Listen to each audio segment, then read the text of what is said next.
thinking about my cervical vertebrae, they're sitting more or less at 45 degrees as facets, right?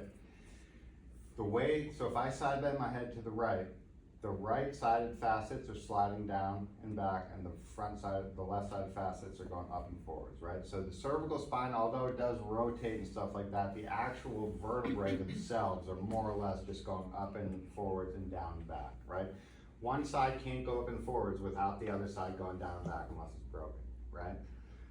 For some reason, the way most chiropractors and most PTs will manipulate the cervical spine is they push like down towards the opposite armpit.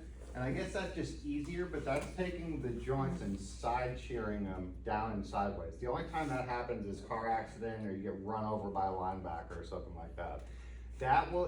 You're not gonna like injure people, you'll be more likely to, but what you will do is you'll pinch a bunch of nerves on people and you give them dead arms and stuff. Or just like a kink in the neck. Yeah, exactly. So what you want to do is move joints the way that they naturally move, always. That's the safest way and the most effective way to do it. So what I do is I just come in here, and this way I use the tips of my middle and my ring finger. So I'm putting my right fingertips on the back of the left transverse, oh my God, you're tight.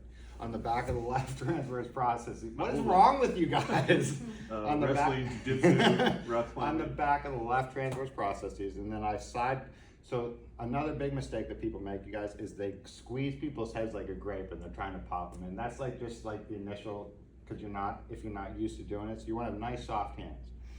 So you side bend until you find a restriction, right? And then what people mistakenly do is they'll then rotate out of side bending, right?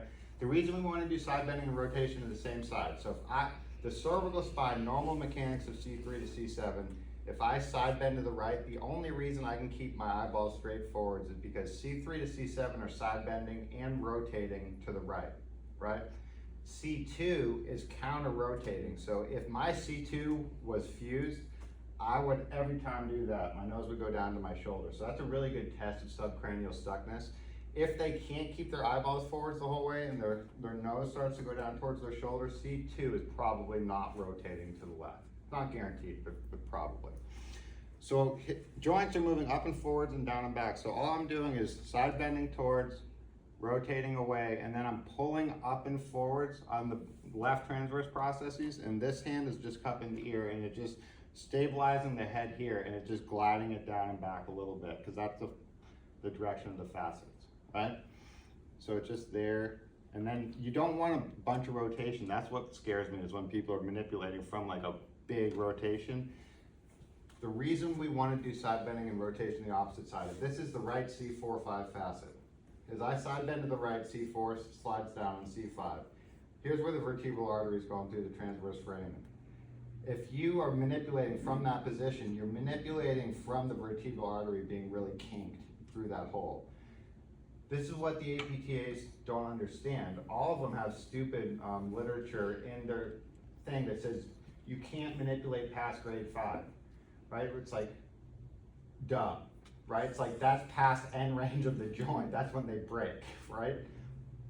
By doing side bending, you're downsliding 4 on 5. If you then rotate to the left, you're re-opposing 4 on 5. So even though the neck's not neutral, the joints themselves are in neutral. So I'm doing cervical manipulations from neutral, more or less, and I'm just doing like a fast grade 2. That's all I'm doing. That puts 100% less stress on the vertebral artery than what I just did with my neck. That's one of the most stressful things you can do to the vasculature in your neck, is end range, passive range of motion, right? So it's there, side bend, and it's just a little movement, right? So his head ended up there. The end range is like way, way there. So I'm so far away from putting extra stress on anything, right? So side bend, hold those big ones.